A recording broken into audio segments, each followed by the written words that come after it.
This is a HeadGum podcast. This week on the program, wow, I did not see this one spawning a massive franchise. It's Stargate. I'm Andrew Jupin. We're done with that. Steven Sadak. Erick Siska. Chris Gavin. And we hate movies.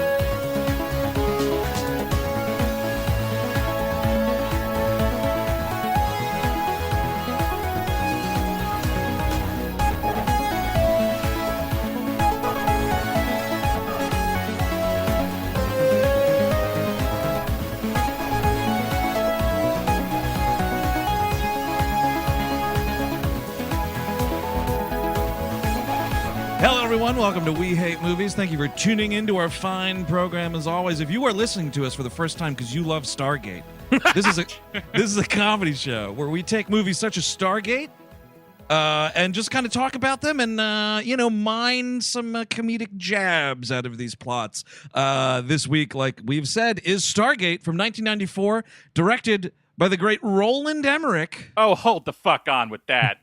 What? Great Roland Emmerich. Dude, you make one of my all-time guilty pleasure faves, Independence Day. You're the great. Okay, You're the fine. great. You know, I thought- and Chris, I think this movie is actually a little underrated, but maybe that's my nostalgia glasses. I don't know. I mean, early Emmerich is fine, I guess, but like Universal Soldier. once you hit Anonymous, I feel like it's a wash. One right? day, is- Anonymous. One What day. is that? That's the one that's about like the guy, the whole Shakespeare fraudulent thing. He was the Yeah. guy that was Shakespeare. Yeah.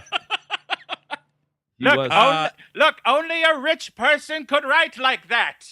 You Well, do I not think- understand. Only rich people could be good. To your point, Chris, I will say that, like our theory on the Friday the 13th franchise, right, and how it should have never left the 80s, like Roland Emmerich never should have been making movies outside of the 1990s. No. I feel like that maybe is the nice gauge for his filmography. We should have known when Godzilla hit. Like, honestly, Yes. once that Ooh, happened, yeah. you should have all been like, nope, okay, back off. But like, Godzilla's kind of a guilty pleasure for me, even though, we see our previous. It's awful, but it's sort of like it's so of its time, and it's such a blockbuster. Wow, it had a hot sauce at Taco Bell. Exactly. That it just sort of like. I can see myself getting caught watching that on the Sci-Fi Channel if it was on. Kind of. a Oh, situation. absolutely. You think And they're- now. Oh, go ahead. Eric. Are they recycling those hot sauce formulas? Like, Oh. is the Godzilla one just the same as the Congo one? That's a great question. Absolutely. Probably, yeah, I think so. Yeah, and the thing that's unfortunate is, as a lifelong Taco Bell fan, I can't recall the last time I saw a specialty hot sauce. well, that's the thing. I think that Taco Bell, really, if they want to, swap up, you get a little bit more cash. Why don't you put out those special sauces? People are nostalgic as fuck. They'll eat. They'll put anything in their body. So just put like the Congo hot sauce, the Godzilla hot sauce. Yeah. Put it all back out as like a specialty bottle. You could get more people to take the hot sauce tie-in than the COVID vaccine, right? Absolutely. Just inject it right in. Well, guys, didn't they do a tie-in hot sauce for the father? Wasn't there? Oh, right. Mhm. Yeah, Okay, yeah, all right. The Yeah. sit in the room and scream sauce. Yeah, they forgot to put it out. Ooh, that's awesome. I really, really like that joke. Now, okay, so I just wanted to get counting today's episode, Stargate, which I agree with Eric is a totally underrated movie. Previous episodes. Now, I'm thinking here, this was a commentary, Independence Day, but then previous episode, Godzilla, previous episode, The Day After Tomorrow, previous episode, 2012, previous episode, Independence Day Resurgence. We have yet to get to White House Down. We will, though. I think it's Which all is future something. episodes or past episodes. Yes. Yeah, I think that's it. like his filmography with relation to this show and our episode listing is kind of like just time fluid. Like we've already done them all, we've never done them, we will do them, and we have done them. Right, and we're dead and we are alive simultaneously. This is how time works, people. I'm looking ahead here on Mr. Emmerich's filmography. no date for it, just announced something called Stargate. Archaeologists and a group of Marines discover a portal to another world. Director Roland Emmerich, writers Jack A. Woods and Nicholas Wright, and only one star, someone named Brad Archie, who doesn't really have a real filmography here. I guess it's a remake, or either is he going to remake his own movie or just a sequel? It has to be a sequel, right? This was originally intended to be a trilogy based off of this movie, and then they decided not to do that and went with creating what became Stargate SG-1 with Richard Dean Anderson, and then the long-running franchise just kind of went from there. Look, I'm very happy that Robert Carlyle has that paycheck. Which one was he on? He was on Atlantis, wasn't he? Yes, but like that thing ran for all of them ran for fucking ever. Yeah, I think only the most recent one only went from like 2009 to 2011. But in 2011, we were still making Stargate television. That is insane to me. Like, I loved this movie. I saw this movie in the theaters when it came out. I was like ground zero for Stargate fandom. And even I was just like, okay, so it's same concept. We're worse actors. Yeah. More television censorship, commercial. I know, I'm okay. I think the movie. Obviously, you're not going to get him, but like replacing Kurt Russell with Richard Dean Anderson, like on the outside, I get it. Like as far as in the looks department and everything, but in the acting department, I mean, I love you, MacGyver, but you are no Kurt Russell, my friend. But Richard Dean Anderson is TV's Kurt Russell. Yes, he is. Yes, that's a good call. Yep, so that's that a makes good call. sense to me. Like if they were going to do a Big Trouble in Little China series, which they would never do because they'd be killed. But like if they were to do it, I think Richard Dean Anderson would be the natural pick. Can I tell you that I was at a family function, party, someone's boyfriend, like a distant relative's boyfriend. Okay. Me and him were just knocking back a beer. There's a pool table. Like, hey, you want to play pool? He's like, hey, do you ever we just talk about TV. I'm a nerd. I like this show. I like that show. He's like, dude, you watch Stargate? And I'm like, oh no, I never did.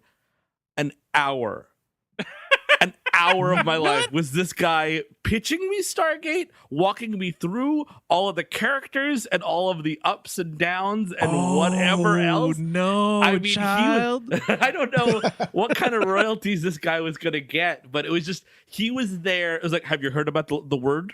You know what I mean? He was trying to make a convert out of me. It did not work. People who are into that show, they function like that. Yes. There's some type of signal that's secretly embedded in the broadcasts, because it's the fandom is nuts. You'll never meet one. You could spend your whole life without meeting a Stargate person, but then suddenly you're inundated with this army of Stargate people. I mean, it's wild. I mean, Steve, you met a fucking unicorn, man. I can't even believe it. Well, that was the thing. My jaw was dropped because I was just like, all right, so no, you not just. I mean, again, like it's fine to like stuff. I was just sort of like. So you like that? No, you love that show. Okay, you love that show. Huh. Can I? You want to live in that show, it would seem. Hey, can I just? I'm having my mind blown right now because, of course, now I'm just like IMDb rabbit holing everything. And also, just a quick correction. Robert Carlyle was on the one Stargate Universe. I don't see him on this Stargate Atlantis. What was Atlantis? Was that like there's fish people out there and we're going to Fishland? Well, funny you should say fish people, dude, because this is my big mind-blowing moment right here. A major... I want to check the episode count first, but yes, let's do it. Yep, 78 episodes out of 99 episodes of Stargate Atlantis, starring one Jason Momoa. That's right. Nice. Wow, I'm having my mind blown today. This is unbelievable. He's the one that got out, man. You know, every show has one. He's the one. Robert Carlyle was going to be in Atlantis, but every episode he just started stripping as soon as they called action, and he's just like da da da da da da da da da da. Yeah, how you doing? Hollywood raccoon Robert Carlyle. That dude is going through your garbage. Yep, absolutely. And of course he would strip because it's Atlantis. Get in the pool, everyone. Yeah. You don't have to skinny dip every time, Robert. Oh man, so the OG property here, Stargate, Like we have mentioned, starring, of course, the great Kurt Russell, starring also, of course, the great James Spader. Yes, he's really good in this movie. I think so too. Yeah, He is, but it's weird to watch Spader play this kind of a character, this sort of like nice and plucky. So because it's Spader, and I keep waiting for him to get shifty. You know what I mean? Yes, like, it's just, that's a good call. I do not trust Spader for a second. I love Spader, but I don't trust him. Both Spader and Russell are against type because like Russell has no anima. Like he's just like total military archetype. There's no humor to him. Like Yes. Russell comes out, I'm expecting swinging dick, Kurt Russell. And this is just like tight and cut. not a ton of cut one-liners dick, here. You know, rarely do you see him playing like a suicidal, depressed person, which is his character in this movie. Or Spader is Dr. Daniel Jackson, and then Kurt Russell is Colonel Jonathan, whatever the fuck Guile. his name is. Well, he's got a Guile haircut. He does. Jonathan Jack O'Neill is his character. It is very weird to see them playing against type like this. Although I will say, from what I can recall, my first two exposures to James Spader are films in the same year, because it was this and way long ago previous episode Wolf, where he is playing a shifty motherfucker. Exactly. Of course he is. It's kind of a downturn for both of them, right? I mean, like career-wise. Yeah, into the early 90s. I mean, with Russell. What was Tombstone? That was a huge. Tombstone was 93. Yeah. And then Stargate. Then it's the beginning of his downturn, because it's Stargate, then Executive Decision, then Escape from LA, Breakdown, Soldier, 3,000 Miles to Graceland, Vanilla Sky. I mean, it is heading downwards, this and then into Executive Decision, but then it just fucking goes all the way up for Escape from LA and then goes right back down. Famously heralded Escape from LA. We are trying to bring back that movie, Steve. We are trying to have a reappraisal of John Carpenter's Escape from LA. I just rewatched it last night. It fucking kicks ass. Also, Breakdown is a great movie. Oh yeah, never saw it. Oh, we should say, speaking of escape from movies, we're doing Escape from New York on our Patreon this month. That's right. That's right. And we love movies. A great episode we laid down on Escape from New York. So That's guys, right. now, This is a little bit of a mini Russell Rules this month. Mm-hmm. Yeah, little Russell Rules, little twins, little two Russells we got running around here. I liked Stargate, but I'll knock it for two things. I think the music score is really self-serious, and it kind of doesn't work for me. And I feel like, why do we need a flashback? Yes. As an opening to 1928. My note on the music score is it's grand, sweeping, and wholly inappropriate. It's just absolutely nuts. That's the thing, is there's like a part of this movie that thinks it's Lawrence of Arabia. And I'm like, you're really fucking not. Yeah. Well, let me ask you guys this, because my note, it's great that the score was brought up, Eric, because I was racking my brain the entire time. Has that score, or at least like the main melody that builds this score, has been used somewhere else? I think it's trailer music and that makes sense. Certain scenarios. Okay, yeah, because like the whole movie, and even Chelsea said it. She was in the other room working when I watched it, and then she came out and she was like, "What was that song from?" And I was like, "It's the score to Stargate," but I swear we've heard it elsewhere. So yeah, maybe trailer music is the best bet there. I agree with you, Eric. Apparently, and there's a director's cut somewhere. You can fucking miss me with that shit. That has more of this flashback, because the character of the woman, the little girl who turns into the woman that like funds this thing, is totally undeveloped and is gone 25 minutes into the movie. And it kind of, I mean, like, obviously the pendant is important, but that's it. Yeah, so Catherine Langford is the character, played as an adult by Viveca Lindfors, who you guys may remember in a couple places. She's the fucking nasty ass aunt in the she's Aunt Bedelia in the birthday party segment of Creepshow. Okay. Bedelia, where's my birthday cake? And also, she's even creepier as the fucked up nurse in Exorcist 3. Yes. Also, I just went to her IMDb. She was in The Hand, the Michael Caine movie. Oh, is she really? Wow, previous episode. Isn't she also in the queen in The Adventures of Don Juan, Eric? Yep, the From Errol Flynn movie. Your favorite man.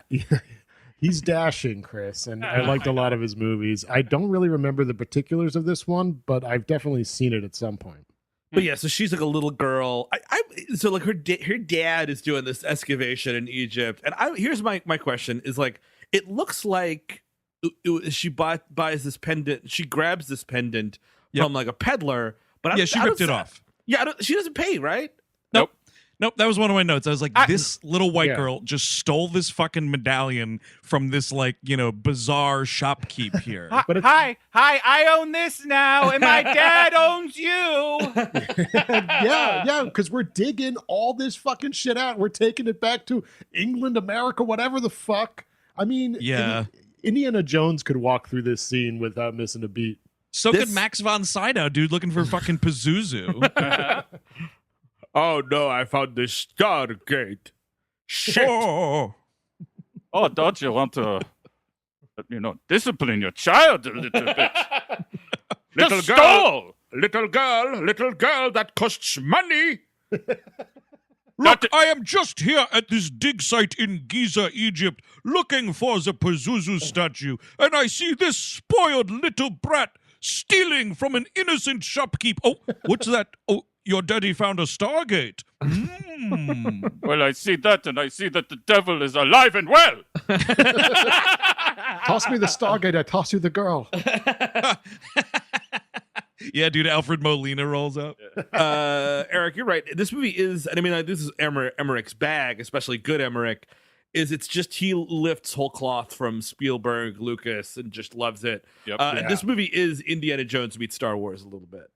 Mm-hmm. Just a little bit. And it's also a dry run for Independence Day at parts. Like, all those, like, the opening Stargate scenes, those feel like Independence Day, like nobody's business. Oh, yeah. I mean, I can't find the dude's name now, but I'm sure it's the same model team, that put all the Independence Day ships together and all that. Like, you can just look at it and but I appreciate that this movie, especially because it's, early 90s such as it is, the temptation, I feel, was really real to cheap out and use bad early 90s CGI for a lot of this shit, and the model work in this movie is awesome. Yeah. And it's aided with the use of shadows and stuff. Same with Independence Day. It's like, it's more chilling for everything to go dark because this thing is above you than necessarily show it immediately. Yes, I agree with that. Yeah, there's a real B movie energy to it, but it's made by a major studio, so it has all the trimmings of a bigger movie. And if it had a B movie score, it would be better. You know what I mean? Yeah, I mean, could you imagine one of the new Fast and the Furious movies having the dun, dun, dun, dun, dun, dun.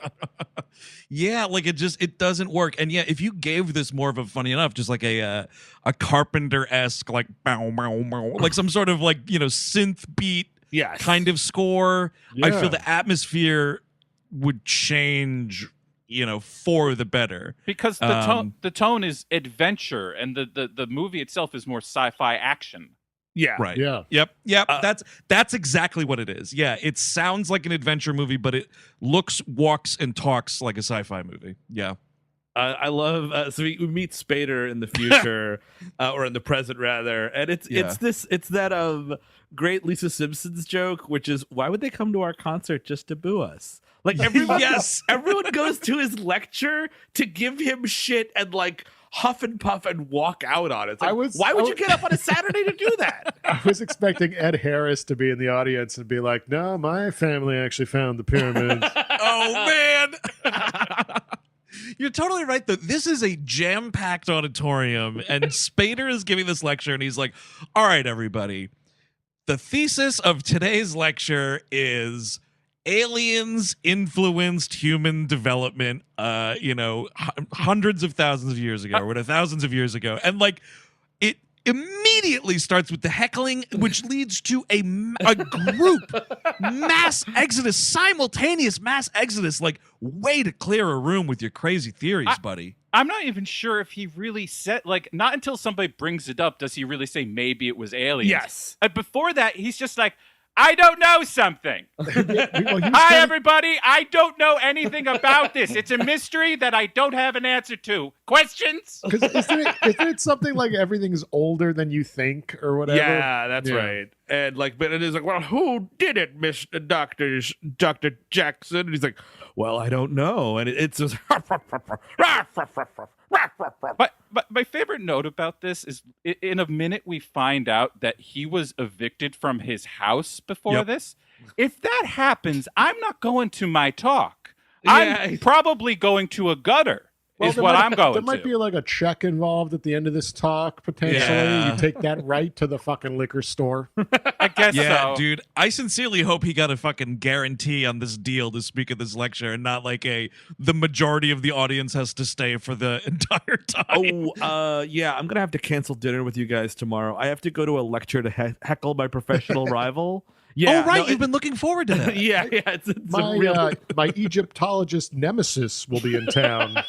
I gotta get out of bed, fucking put on a suit, pretend that I like him, and then fucking really stick it to him. I love the look of the guy that starts it all off. He looks like academic Santa Claus. Just like giving him fucking shit. And then like the thing is, you can see in real time this audience turn on him because like academic Santa Claus leans in immediately with the shit talking and then like kind of ends it with some sort of quip, which leads to the rest of the auditorium to just start laughing. And then like it's just infectious and no one takes him seriously after that. God damn, it's humiliating. He needed to put down that first heckler really aggressively and totally shut him up and make an example out of him. No, absolutely. Honey, listen, I have to miss brunch with your mother because I have to go make fun of a homeless man. He's speaking at the library. I don't know what it's about, but I have to do it. Give me your fingernails. Gotta go heckle this free library talk. When he talks to the older lady there and he gets into the car and these Air Force officers are with her and he's just like, we'll take care of your bags, sir. And I always thought like, okay, they're going to put them in the trunk or they're going to go wait with them under the awning. And there's a shot later when they reveal that he's been evicted and stuff and all he has is in these two bags. And we get a shot of the bags just in the pouring stinking rain. These Army guys or whatever, Air Force guys are just letting it soak. It's like, I couldn't believe that. That's when I, as a child, lost all respect for the troops. Don't worry, sir. They will not be stolen. We are just making sure they will not be stolen. No one's gonna steal totally soaked through garbage. Yeah, it's a pretty big storm we're in the middle of. Yeah, and this lady brings him in, is like, you have to come to do this thing for me, and he's like, I'm busy. He's like, you're evicted from your apartment. What do you have to do? Hey, hobo, you want a free meal?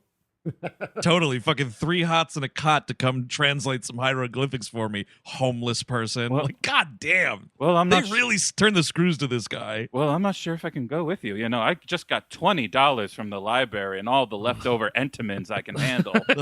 Oh man, chocolate covered donuts for all.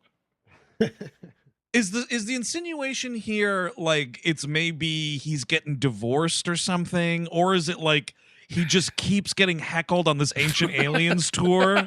I think he's presented like he's just too smart for everything. Yes. Yeah.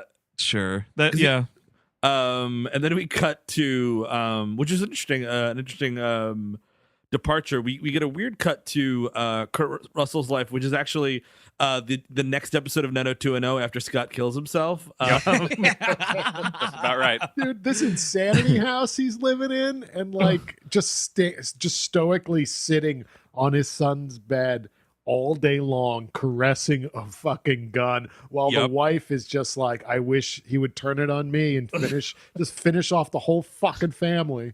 Totally, dude. She's been washing the same dish repeatedly for a week and a half. Yeah. I was making fun of the tight thing, but this grief hair he has, I like it, is really wild. I don't know. Awesome. I don't know what the length is. I don't really know what the color is even. Well, yeah, I mean, the color is the problem. He's like blonde in this movie, which is like, what? If the Tribune trivia is to be believed, this was the request of Kurt Russell himself because he said like he wanted to kind of stand out in some way. I feel like he and his kids were just playing Street Fighter. Yeah. And he saw what's his face's hair there, Guile. Guile, yeah, and it's just like, I don't know, give me the Guile. Yeah, looks all right. Well, maybe he saw that James Spader was also going to have longish blonde hair, so it's just like, well, I get that too at the start. Right, yeah. Which Spader's hair in this film is something that has always stayed with me. Like I didn't remember a lot about this movie. It had been a really, really long time since I'd rewatched it, but I was like, oh, there's that flowing James Spader hair that you don't see too often. No, it's gone. Yeah. Well, now it's long gone. Yes, I do love. I guess why he's so upset. Kurt Russell is. I mean, aside from his obviously leaving his gun unattended and resulting in his kid accidentally killing himself, is that kid was the youngest player for the New York Mets, and it was really sad this was the weird dark turn for Rookie of the Year. That's the thing. I saw that picture. I saw that picture of him in the Mets jersey. And I did write in my notes, "Doomed from the start."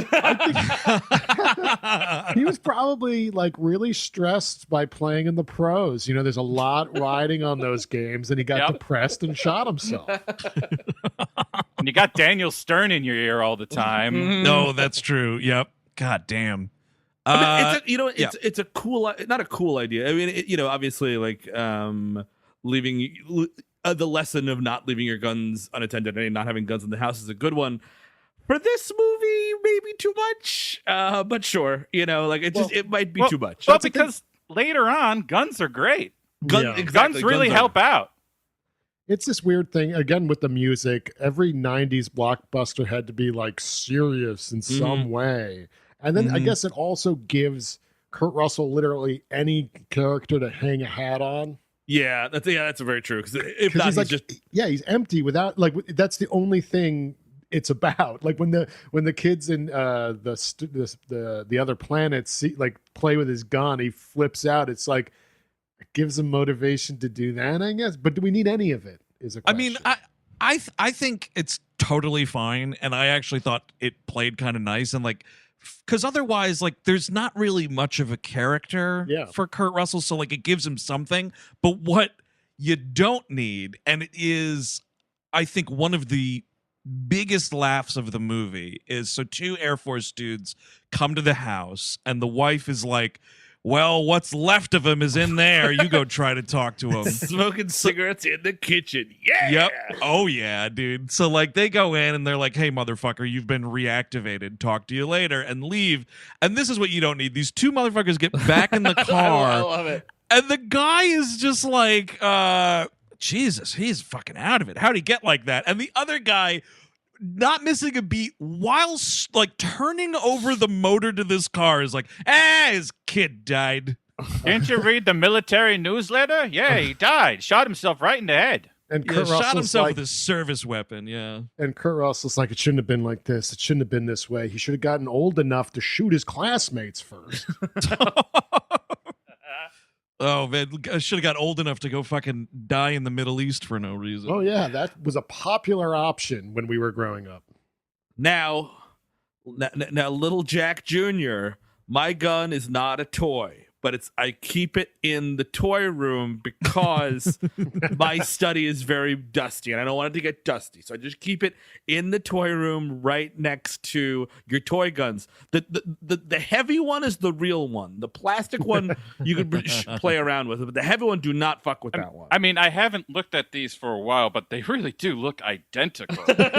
Wow, this toy company did a great job. I mean, Nerf technology has really gotten off. Oh, look, there's a little red dot at the bottom of the toy one. Okay, so every time, just look for the little red dot on the bottom of that one. That's the fake one, not the real one. The fake one, not the real one with the dot. But remember, when you turn the safety off the real gun, there will also be a little red dot under that. But don't do that. That's a different red dot. Don't worry about that red dot. Yeah, it's funny. They look so similar. I actually brought the toy gun to war once. I mean, and here I am trying to shoot a Russian with a.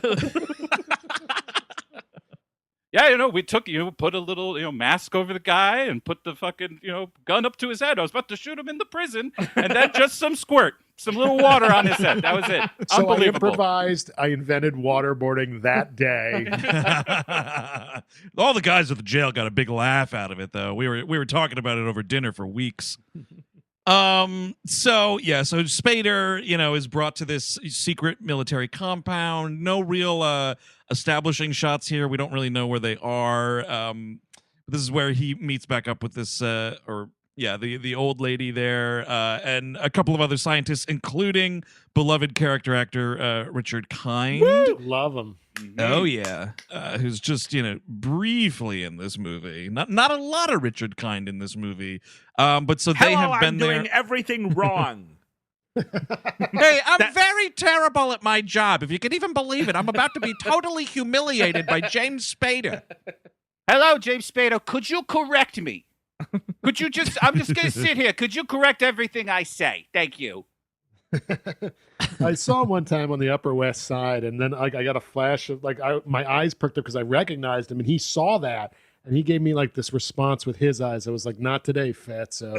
Yeah, I backed right off. I just lost out on the new Taken movie. Don't talk to me. Oh, dude, Taken with Richard Kind. I would love All right, it. honey, listen, honey, could you just hold on for a second? Honey, please listen to me. Honey, they're going to take you. Yeah, joke's on you guys, because I have a very specific set of skills, and Yeah, I honey, will talk your ear off on a pay phone call for minutes. Honey, call out any distinguishing marks. Is there a coffee stain, maybe? Does he have a receipt from Film Forum in his pocket? Do you smell tuna fish? You know what? Whoever you are, I'm going to tell you what. I'm going to kill you. oh my god, I fucking wish. I know, better movie. But yeah, it's kind of this hilarious thing where Spader shows up, and they have he sees, it's not the Stargate, but it's like tablets that are foretelling of the Stargate. They're trying to translate it. There's a big chalkboard, and I asked my wife, who's much smarter than me. I brought her into the other room, my consultant Jen. I was just sort of like, this is impossible, right? So yeah, there's no way you could just look at hieroglyphs without any context whatsoever and be like, no, it's this, it's that, and actually this word, it's this symbble, it's a one word called Stargate, which is not a word. You know what I mean? Where would it's just you just can't come in and just do this. So she would boo him. She would boo him at the conference. Yeah, she would be one of the people that would boo him.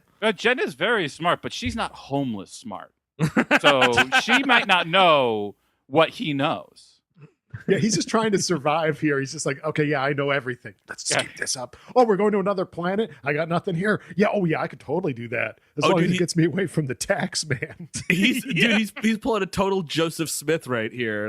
Oh no, actually this means you give me money and I have a direct link with God. Huh.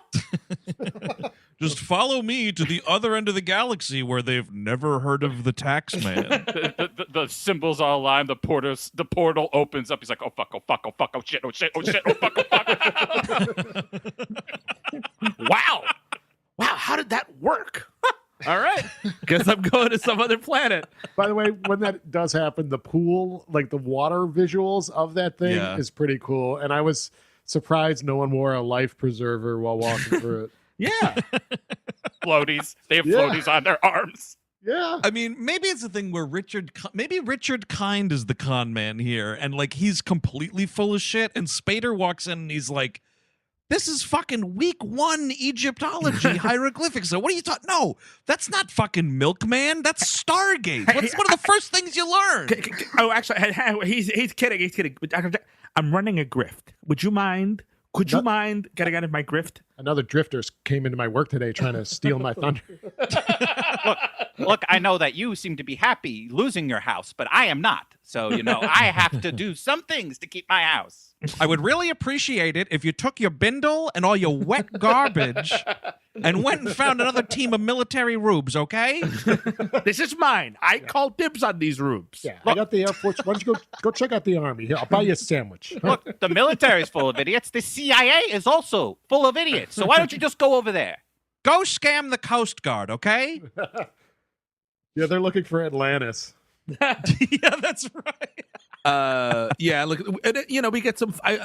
It's almost like I am such a sucker for this kind of movie, like we're transcribing symbols to something. Yeah. I kind of almost wish this is the whole movie. You know what I mean? Like I just love puttering around, looking at symbol. Maybe some stuff comes in from the other side. It gets creepy and scary or something. I will say, as impossible as maybe the chalkboard stuff is, it's exciting, the Yes. fake science stuff and how it's all set up, and then you get Kurt Russell walking in like now with like this haircut you could set your watch to. Oh, definitely. Saying like, I'm here in case you succeed. And it's That's just like, a great ooh, line. ooh, the That's a movie's great on. line. It is. No, yeah, like ooh, the movie. Yeah. I totally agree with you there.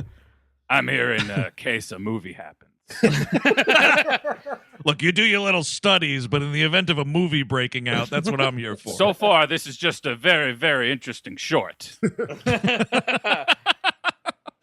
In a way, I do kind of like how it is sort of two movies, right? Like the movie, once we go through the Stargate, the movie leaves this movie behind and another movie starts. I do appreciate that there's no like radio contact between the two sides. As much as I love Richard Kind, it's kind of cool that it's not like, all right, James Spader, can you hear me on the other side or what? Yeah. Are you there? Kurt Russell, hello? Well, it does none of that.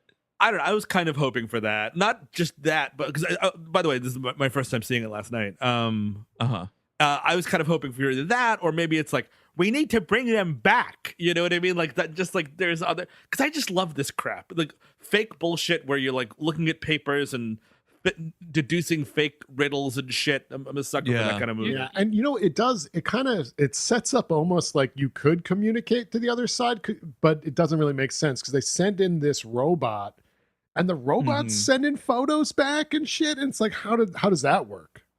Oh yeah, that's right. The robot sends back like a 5-minute or a 5-second video of itself like looking around or something. I kept expecting this robot to come back. Like, you know what I mean? Like, oh, on the Stargate side, that they now worship the robot as a god or something. Like, that'd be kind of cool. Oh, hail this robot! Get your own grift, asshole. Why don't you try that shit with the army? I'm a god, you prick. Take your bindle and wet garbage and get out of here. Throw him back through the Stargate. Oh, I have all of these beautiful ladies shall please their god, the robot. Get sucking. That's right. Caress my buttons, caress my levers. It's a robot in a flowing robe with a crown. Feed me grapes. No, that's too many. I do love though how they don't in any way bother to explain to you how the Stargate is now hooked up to a computer system. No, not at all. Which is like fine, because that would necessitate like this old lady or Richard Kind or that other old lady that's on the team like going through some expository jibber jabber that like would not matter in the slightest. Yeah. Like we're in 1994, it's fucking hooked up to a computer, whatever. I see a bunch of wires around the Stargate. That's good enough. I understand it.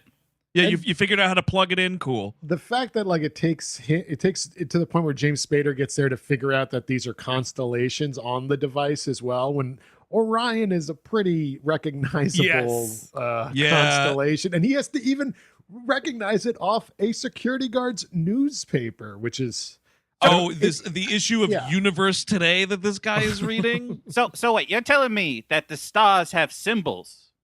That the symbols of that's amazing. That's incredible. You got to hear what this James Spader guy has to say. There's something called Orion. Oh shit!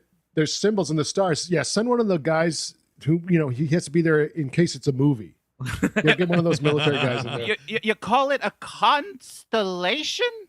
It's interesting. Interesting. So, yeah, he figures that out. Then he has this big boardroom meeting where everyone is ready to heckle him because he's just got a heckleable face. But then he sort of like assumes that there is a star, like he kind of they're like, oh, should we just show him the Stargate? And then they like open another door, and then oops, there's the Stargate. And I like this General West who Kurt Russell reports to, this guy with this mustache. It's like, all right, tell him. Like, it's very super movie general guy. Yeah, this guy always played this type. Like Leon Rippy, dude. Isn't he from Deadwood? He's on Deadwood, among other things. Also worked with Mr. Emmerich on The Patriot. So yeah, he's around. He's been around. Yeah. Oh, that's a stay tuned. Oh fucking. Jesus. Oh yeah, definitely for the cannonball shot alone. I love that shot. Yeah, I do like because Leon Rippy, like, sort of with his eyes, sort of like deflects the comment to Kurt Russell, and Kurt Russell just like looks back and like nods, like, yeah, tell him about the Stargate, it's fine. Because they're like, oh, how does such and such relate to the device? And Spader has to be like, what device? Mm-hmm. And then it's like, open up this garage door to see the fucking Stargate here. And it's kind of cool. I mean, my favorite. So like he realizes all these things are coordinates, and if you punch them in a certain way, it's going to open up the Stargate, which is what they've been trying to do. I kind of love. Like they punch in all the coordinates and all this magic shit starts happening, and then Richard Kind gets a call from God knows whom. And oh, okay, you want me to record this? Okay. And he like, yeah, obviously. There's just like, it's something like make a recording of the Stargate. Like, yeah, I will set the tape to record us opening up a portal to another world. Got it. Oh crap, I can't figure out how to start this camcorder. Can someone get over here? Now, you're gonna kill me. It recorded visually, just not sound. I don't know how I did it. I'm sorry. So yeah, the little robot goes in, and one of the things it sends back is the atmospheric conditions and stuff. I mean, it would just make more sense for the robot to go through boop, boop, boop, boop, and come right back. Yes. But do they give a reason why it doesn't? Like, well, it can't. Well, no, I guess it's only it can't, right? Yes, yeah. You have to open the Stargate on the other end, which is what they can't do yet. Right. Yeah, but it's just like you get that preliminary data where you're like, well, okay, people can go there without helmets. Oh, without helmets. Yeah, exactly. Well, we're going. We solved that narrative problem. Check exactly. Mark. This is embarrassing, but we, the robot, we only figured out how to make it go forward. We can't go backward. Look, we tried. We put Richard Kind in charge of it. Maybe that was our mistake. But yeah, can only go forward. You want a two-way robot. All hail SG-496, the god of moving forward. And always moving forward. Forward! And you could call me SG-1. Oh, yeah. That's the name of the robot. Yeah. So, of course, the next logical step is, well, it's a, Stargate equivalent of a Class M planet. So that means we can breathe. Let's send some people through. First up, obviously, armed military. You got to get them guns, motherfucker. Let's do it. Well, get ready to blast some aliens or whatever. The best thing, so they're like, once we get over to the other side, are you sure that you can get us back? Because they find symbols. The robot sends back symbols. That's right. On the other side.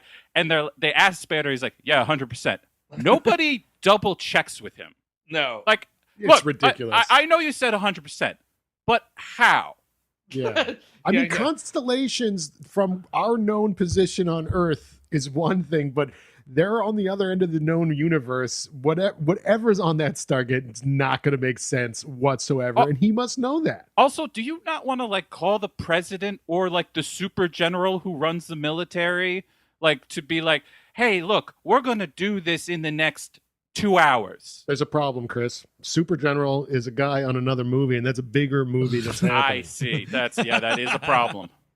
Oh, man, I can't believe nobody told me about the Stargate opening up. Oh, baby. Hey, make sure Richard Kind records it for me.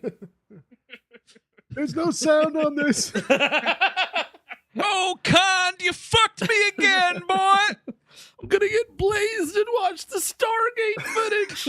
It's only 3 minutes. After that, it's alien autopsy. Come on. JFK wanted to put a man on the moon, but I sent a robot through the Stargate, baby. But yeah, like Richard Kind should be like, he's full of shit. There's no possible way he could know that he could get you back. Like that, there needs to be a separate meeting without James Spader. Like, what do we know about this guy, really? Yeah, this dude who's been working with us for like 3 weeks. Meanwhile, like all these other people who have been like, they're the real like Stargate family. Like they've been working on this puzzle for years or something like that. Yeah. And Spader comes in 2 weeks, solves the whole thing. Instead, the general's like, well, you're on the team. Yeah. You just made the team. Welcome to the movie. Here's an ill-fitting hat. I hate this hat on him. But kind of sucks. And consequently, or conversely, I love the beret on Russell. So it's like kind of everybody gets hats. Some are good and some are bad. I love the beret because it's clearly Kurt Russell's business hat. Because like at the end of the movie, like when the adventure is over with, he's just like, "Well, I'm gonna put my business hat back on now to go back to the office again." Yeah, I haven't put this on since we helped our friends in Guatemala. Yeah, we provided assistance. So this travel stuff is pretty cool, like a Jupiter Beyond the Infinity kind of vibe here. Yeah, It's I really neat. like it, man. I think it holds up. It totally holds up. Yeah. That and like the aforementioned water effect when they first like turn the Stargate on. But if in fairness to James Spader and this whole like I can get us back thing, if I'm doing this, if I'm anybody, I'm assuming I'm dying. I'm going through a portal to another dimension. I'm dying. Just do not just assume that you're going to end your life going through this portal. Exactly, Chris, because this is a hamburger meat team. They don't care if it comes back or not. And that's also another reason to send Spader, because it's like this new drifter guy doesn't have two nickels to rub together. Yeah, that makes sense. No funeral for that dude. Exactly. It's also a good reason to send fucking French Stewart through, man. No one's gonna miss that guy. Yeah, Can I James? tell you? I was so flabbergasted by how much French Stewart this movie has. He keeps not dying. Like every time you think he's dead and out of the movie, he makes it to the end. I'm like, really, French Stewart? Which is insane because now you're making me realize, Steve, there are 2 instances of this in this film. Because also, in another movie, in a differently structured screenplay, if they were able to radio back and forth, yada, yada, Richard Kind is also eating shit in this movie. Yes. Exactly. You know what I mean? In some capacity, something would happen, he gets fucking killed. Same with French Stewart. Like, this character should have been cut to ribbons by some dude. Like, Djimon Hounsou should have fucking murdered him in the desert, man. Unbelievable he makes it back. How would Richard Kind die? Like, he's like, I was making a sandwich in the tub, and I was trying to make toast. And also, no! I was balancing the toaster on my knee, and I just lost it. I mean, it would be a thing where he's like, doing some maintenance in front of the Stargate portal. Right, exactly. And, he's like, oh, what's that? It smells like toast in there. I wonder if a diner's on the other side of this. And, like, he sticks his face close to it, and then, like, a pair of big like alien hands come through and grab him, and they only pull the head through the Stargate, and his head gets ripped off. That's cool. By the way, did you guys have the cut with the head? Yeah, the head rip. I didn't remember that. I that was new to me. I was like, oh, really? There's that severed head in this? Yeah, dude, you fucking see up that dude's esophagus. It's pretty wild. It's shit. pretty dope. I like that Spader's like having trouble breathing, and some other guy, some military guy's like, "Don't worry, man, it'll pass." I'm like, I don't know. Do you know that? What are you, an old hand at the Stargate? Like what? Yeah, and now you other Army guys say, "Whoa, what a rush!" That's a good trailer line. Yeah, let's all work on our trailer line. You are now in a movie. We are the embedded military movie unit. Yeah, don't worry, it'll pass soon as the eyes start bleeding. Exactly. I mean, I think he just means because like Spader hesitates, like the rest of them go through, and Spader like kind of appreciates the experience for a second. So maybe like that time passing is like a few more minutes or something. Because I think he's saying like we all came through the other side wanting to vomit, but that wave of nausea or whatever passes. Like they've already accomplished it. Yeah. I will say the portal graphics. I don't think portal graphics got better until Interstellar.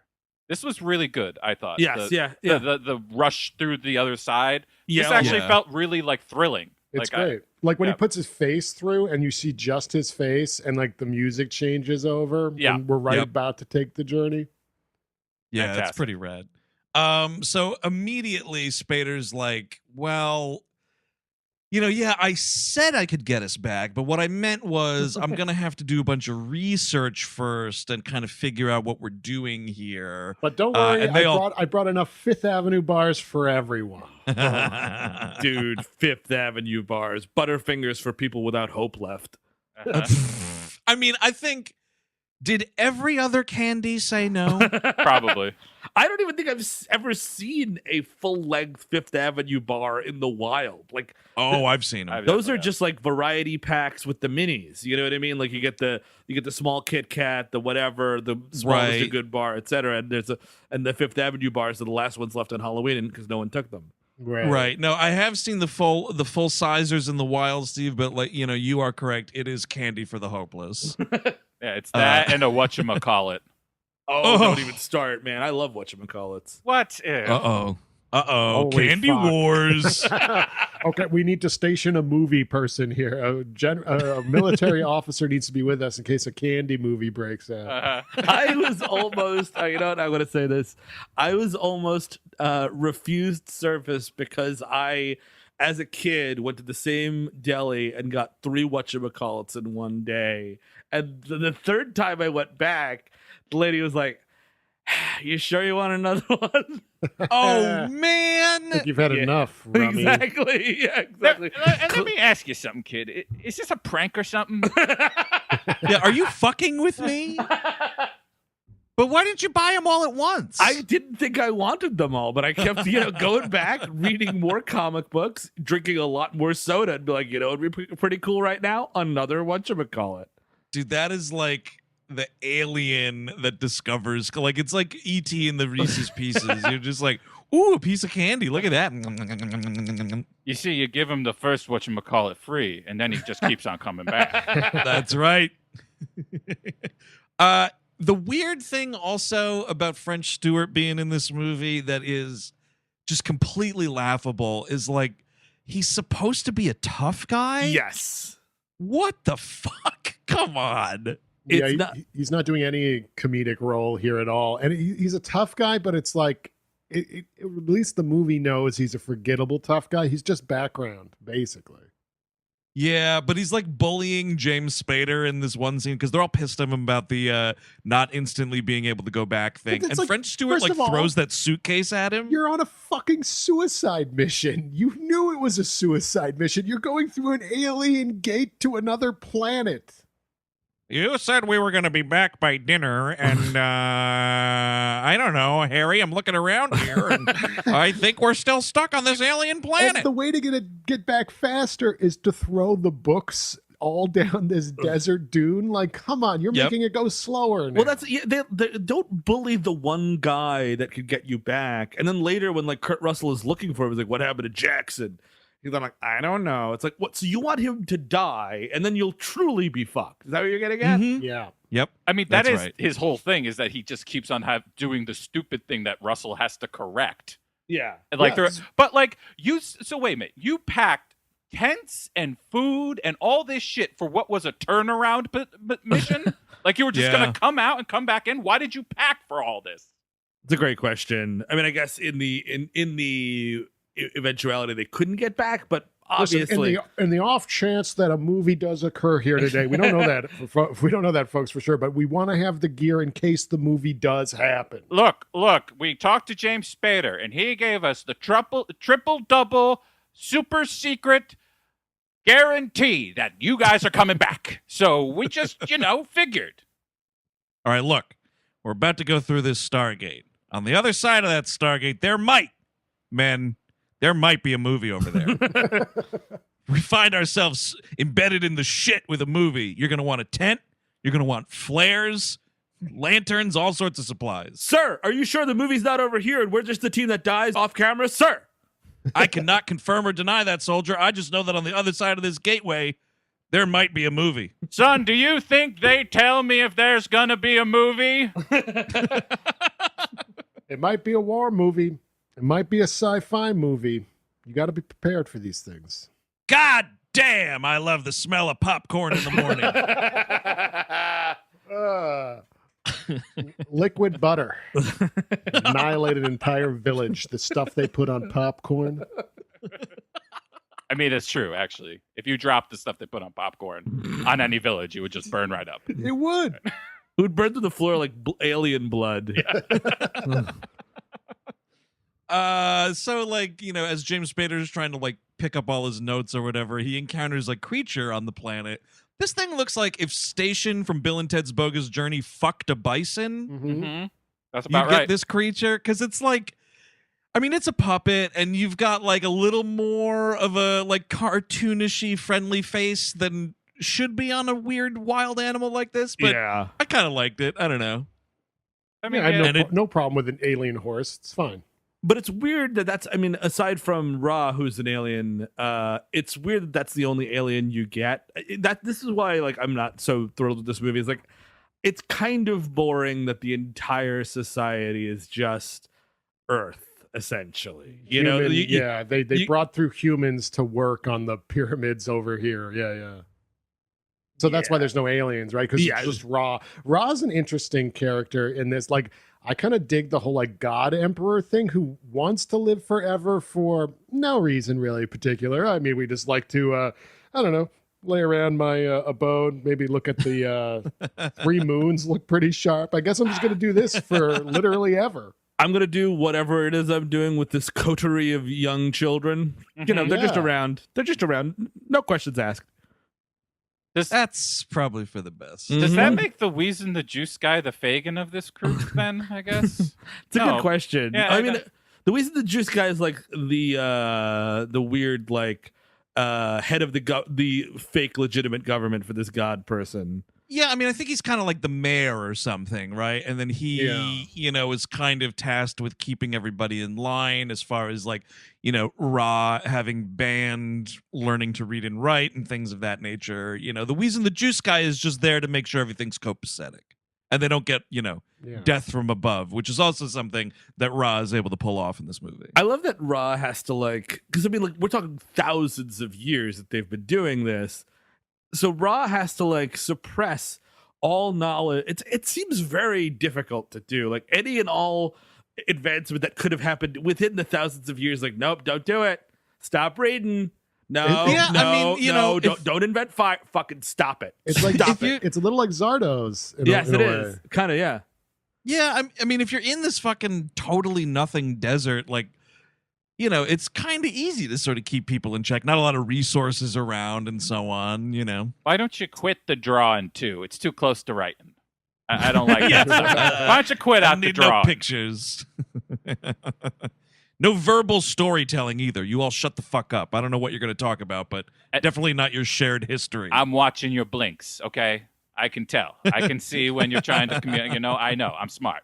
And they live just to mine this one magic material that, like, I guess Ra's spaceship's built out of. And also, if you put it next to anything else, that thing will become better, because the whole bomb thing towards the end, how Ra is going to potentially destroy the Earth because he's got this mineral that would go with the bomb, and that would make the explosion 100 times the magnitude. Oh, also, it can maybe resurrect people in this nice coffin he's got. Yeah, I was curious about that. Is that part of the mineral situation, or is that just like an alien device that he's got on hand? I guess that's what's kept him alive. They say when they find out he's like from some dying world, he's the last of his kind, and he's a pretty cool looking alien. I kind of like he only reverts to it at the end when he gets blowed up. But I kind of wanted one more scene of him just kind of you get to see this thing in full bloom, but the finger thing means the money, right? Like, well, I think wandering around the apartment or something, just full, like, oh, I don't have my face on yet. Oh, yeah, there's a knock at the door, and then he just transforms into the guy. Yeah. Well, I think, wasn't there something I read on the Tribune Trivia about there was, like, another scene where it showed the alien, like, selecting this guy to be the skin suit? Yes. I think, yeah. And I don't know whether or not that was filmed and it's a deleted scene, director's cut situation or what. It is. There's this scene. It's, like, back in, like, 800 BC, and crying game actor comes out. What's the name again? I think it's Jaye Davidson. That's right. Jaye Davidson comes out from like a hut, and just goes up to the alien spaceship and is like, "Hello." Yeah. Oh, but it you don't see the alien at that point No, though. Like just the I light. choose you. Just the light. Yeah, it just gets abducted regular alien abduction style. Oh. Got it. So James Spader, looking for all his shit, he gets wrapped up in a rope that's tied around this animal. The animal drags him through the desert back to. They find the village, mining outfit, camp, whatever you want to call it, where the civilization lives. So we have a lot of like James Spader as the linguist, like trying to figure out how to communicate with these people. We do right here meet the Wheezin the Juice Guy, and they're all like very friendly and welcoming, like not necessarily threatening in any way. Well, they definitely don't look like dangerous folks or anything. They think that Ra sent them because he's got a necklace from the old lady that has the symbol, Right. which was like, I guess, literally part of Ra's jewelry collection. Because Ron recognizes it later. It's like, oh shit, I fucking dropped this on Earth 1,000 years ago. What the fuck? Looking for this fucking thing. Crap. Has anybody seen my necklace? Has anybody seen my necklace? I think I left it in Egypt like an idiot. Fuck, and I looked all over the hotel room. I kept saying to myself, make sure you got everything, but I was so focused on stealing the towels. Oh, damn it. And then, so the Wheezin the Juice Guy, like, they give them something, and Spader in return is like, here's a fucking Fifth Avenue bar, Wheezin the Juice Guy, here's some chocolate. Like, Fifth Avenue... They could not have asked for a better commercial, man. You're in a big summer blockbuster, and your fucking candy bar's right up front, and Wheezin the Juice Guy's eating it? Well, not too bad. Yeah, Wheezin the Juice Guy takes a bite of this Fifth Avenue and says, Bundy Way, which I'm pretty sure is Wheezin the Juice in their language. That was the subtitle said. Yeah. Hey, Cabin, don't you mean Buddy Way? Yes. Come on. Yes. Buddy Yes. Way. We are obsessed with one scene from Encino Man, ladies and gentlemen. It's a very good scene. It is. Love it. Erick Avari, we apologize, but you are forever Wheezin the Juice Guy. So they come upon, the Wheezin the Juicians, and they bring them back to the city. Mm-hmm. Yeah. And that's when is that when they eat the chicken Yes. lizard? Well, yeah, there's a sandstorm. They hunker down. Base camp has to relocate inside the pyramid. I guess it clears up a little bit. The sandworms eat the sandstorm, and now dinner is served. We've got a giant iguana thing, I guess like a Yoshi they're eating. Oh, man. Colonel, come in. Yeah, this is base camp. It seems like the movie has left, and we are no longer in it. Confirm? Yeah, that's right. You're the team that has French Stewart in it, so you are kind of out of this movie. O'Neill, it's the damnedest thing. It seems like the movie is splitting. The movie is happening and splitting at the same time. It's like this movie's got a mind of its own. But yeah, so they all look to Spader because Wheezin the Juice Guy is sort of like, motioning for them to eat this food. And so Spader gives it a shot, and he's like, it's weird because he's not saying it. He doesn't come right out and say like, it tastes like chicken, because he just keeps going, it's chicken. It's chicken. Yes.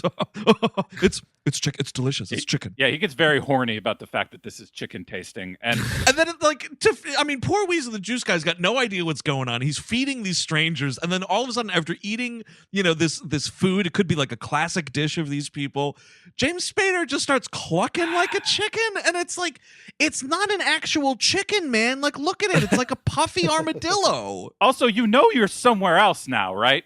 You are an alien planet, you moron. And like, before I ever do this, though, the first thing before, I would want to eat whatever they gave me, just to, like, he's like, for the tradition and everything, not to spook him or anything like that. But before I take a bite of this thing, I'm looking him dead in the eye and saying, lifting my asshole and pointing at him like, toilet? Toilet. Yeah. Whatever this is, I will eat it, but it's going to cause an emergency. And I need to know. Lifting your asshole and pointing at it, saying toilet. Yeah. We love toilet in our culture. Oh, toilet. Yeah, toilet. Bunch of these villagers come over and start tossing your salad. Yes, toilet. Yes, Toilet. we all eat toilet every day. Oh, sir, the type of movie is changing. It's turning into a pornographic feature. A really, really hardcore one, actually. Sir, I've never seen anything like it. They're all eating each other's asses over here. We're dressed like army men. We better strip. I would love it if that happened and it just turned into like the weirdest ass-eating pornography, like a $6 million ass-eating pornography. Yeah, we haven't gotten to the Stargate yet. That's this dude's asshole.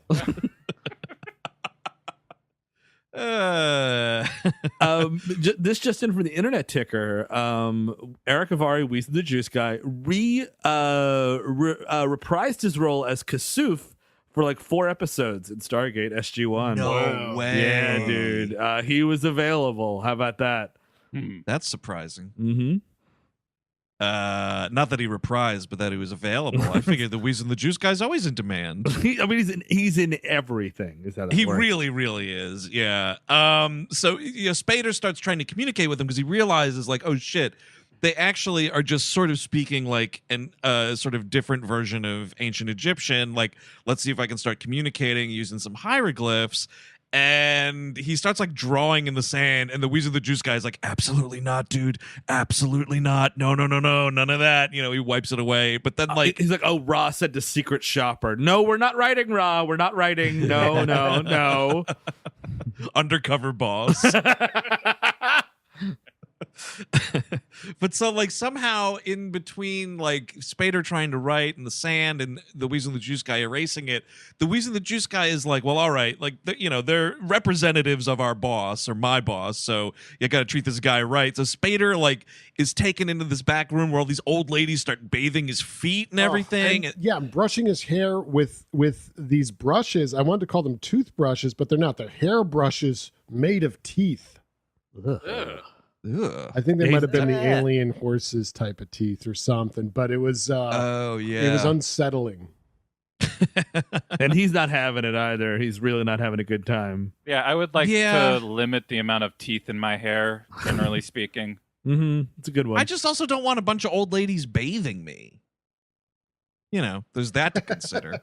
And then Kasuf sends in, which I only know this from the IMDb trivia, his daughter, like as an offering to Spader. And in a very un-Spader-like move, he turns down sex. I'm like, wait a second, hold on. Hey, hang on. Are you sure that that's James Spader?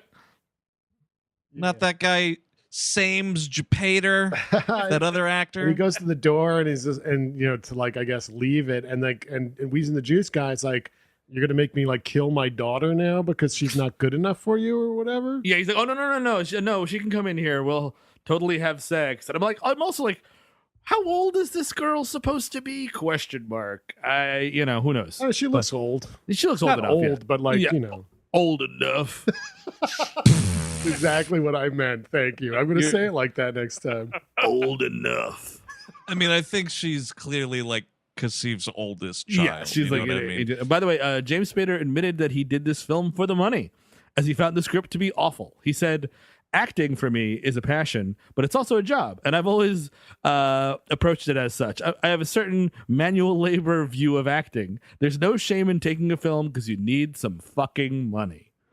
Absolutely not. Absolutely. He's totally right. And he brings it. Totally He's right. doing it. You know what I mean? Like he's not like rolling his eyes at any point in this movie. It is kind of weird how close he is to Goldblum's character in Independence Day. Yes. Oh, absolutely. Yeah. Wow. Yeah. And Goldblum took that character to the bank. Like that he just started like, 'cause, Goldblum was just Goldblum at that point, like The Fly, whatever. But like after Independence Day, he just started Goldbluming around, I feel. Well, that's when you knew he was a Yeah. distinct flavor. Yes. After that, I think it was. I mean, like, it is good to think like that. I think it's good, like, Spader to be like, yeah, did Stargate for the money, did Wolf for the money. Of course, something like Mannequin is more of a passion project.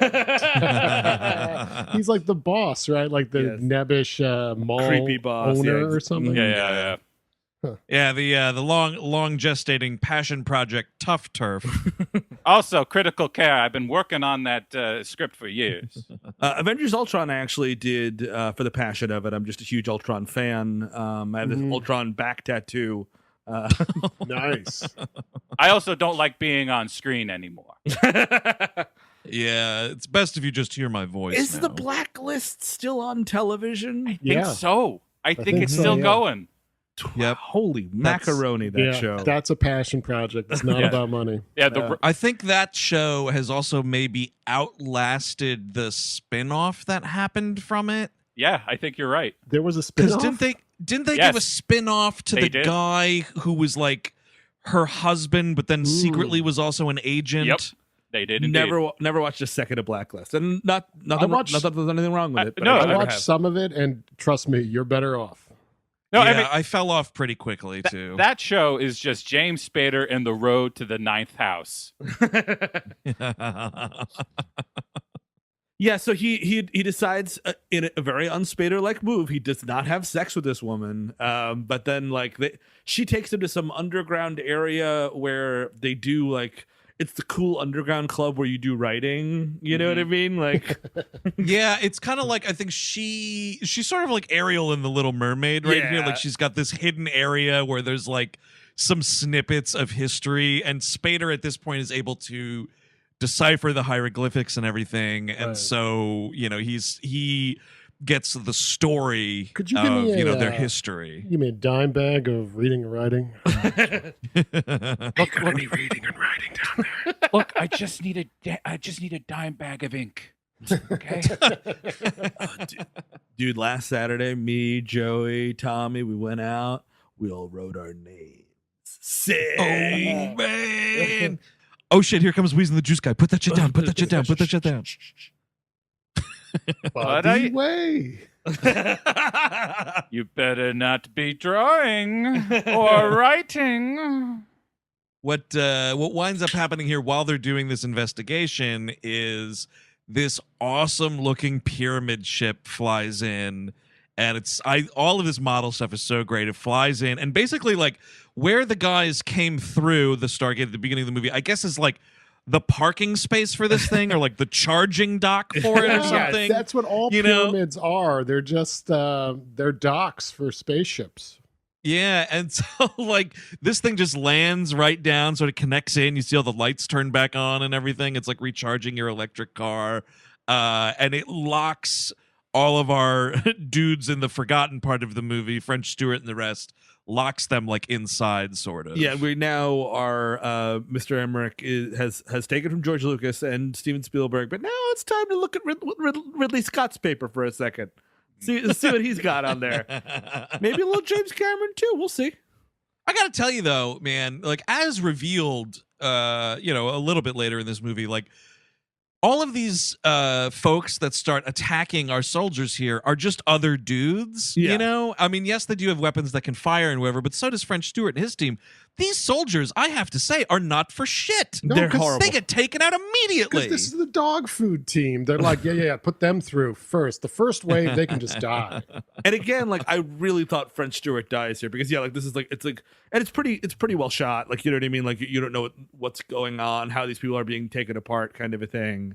Yeah, you don't get like a super clear view of any of the attackers or anything. Until the very end, like the last shot of the scene, you see like a guy look up and it's got the dog head dude looking down at him or whatever. Yes. Pretty cool. Pretty cool interpretation. Like having these, I like dog heads. I would like to wear one. I think it's just a good look. And Yeah, the bird people are pretty sharp too. Yeah. I know these are gods and stuff. The look. Yeah, But it's neat. It's cool. Anubis and Horus. You get Djimon Hounsou. Here only as Djimon. Just like I way think back when. he was more model than actor still at this point. Yeah. Djimon Hounsou rules. Anytime he Yeah. pops up, I'm like, yes. Presence with a capital P. Like just Absolutely. immediately, I want to watch him. Like, I just wish like more people knew what to do with him or like thought Yes. to use him in It's things, because like because he's in some of them their MCU movies. Isn't he part of the whole Thor world or something? Guardians of the Galaxy, because he has the greatest. Guardians. He has the greatest line. I'm Star-Lord. Who? Like Yeah. that. Who? true. My whole heart. Yeah. That's one of the good ones. I really enjoyed those movies. For sure. So we cut back. Kurt Russell's kind of like sitting around with some of these kids, and like the guy who winds up being like the teenage boy surrogate for his dead son. You know, there's a scene I really like this one moment, like Kurt Russell's smoking and then like the kid sees it and like picks up the pack of cigarettes and he's like, yeah, sure, have one, whatever. And the kid has to watch Kurt Russell to figure out like what, you know, to do with the cigarette over. And did it remind anyone else of the scene in Jaws when Roy Scheider's at the dinner table with the kid and the kid's like mimicking him or, you know, mirroring his actions with the hands and everything? It sort of reminded me of that a little bit. I thought it was kind of a nice nod. You know, it's a great tragedy of my life. I never got to teach my son how to smoke. Yeah, totally, dude. I was kind of thinking that too. Like, oh, this is a moment every father should get to have with their son.